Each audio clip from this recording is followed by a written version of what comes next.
খাবি তুই? হ্যাঁ, তাহলে বস।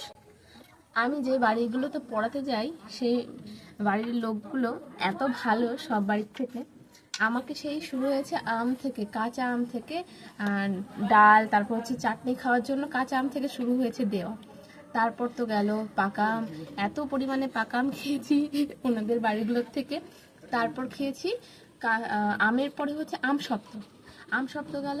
এরপর খেলাম হচ্ছে জাম, জামও খেয়েছি। কাঁঠাল নেওয়ার জন্য অনেকবার আমাকে বলেছি, কিন্তু অত বড় কাঁঠাল আমার আনার ক্ষমতা নেই। আর তাছাড়া হচ্ছে আমি কাঁঠাল অতটা পছন্দ করি না।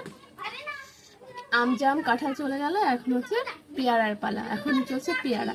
এই যে পেয়ারা গুলো এখন কেটেছি, আর অনেকগুলো রয়েছে এখন। আজকে হচ্ছে বুধবার, ভেবেছিলাম যে দুপুরবেলা একটু পেয়ারাটা মাখবো, কিন্তু আমি ওই দুপুরবেলা এত পরিমাণে ঘুমিয়েছি, ঘুমাতে সন্ধ্যা লেগে গেছে, সন্ধ্যা কি বিকাল হয়ে গেছিল। আর এখন তো আমার এইগুলো কাজ বাজ করতে করতে সন্ধ্যা হয়ে গেল। এবার লঙ্কাই দিইনি। তো এখন আমি এই সন্ধ্যার সময় হচ্ছে পেয়ারা মাখা খাচ্ছি। আরো কিছু টিম মেম্বার ছিল। আয়, তোরা খাবি না?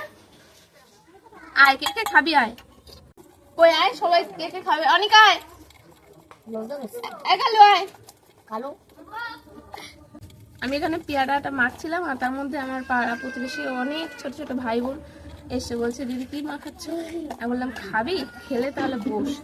তো ওরাও আছে এখানে, তো আমি একা তো খাবো না, আর সবাই মিলে আমরা খাবো।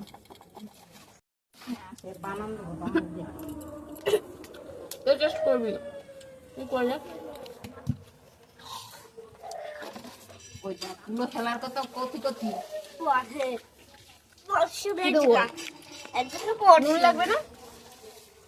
আরে এক জায়গায় পড়ে জানিস, তোদের বেশি টেনে দেখ না তোমার।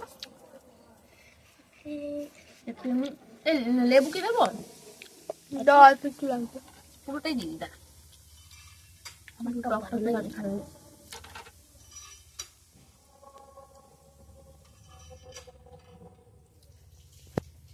পেয়ারাগুলো নরম হয়ে যাচ্ছে। কালু, খাবি? পরে খাবি?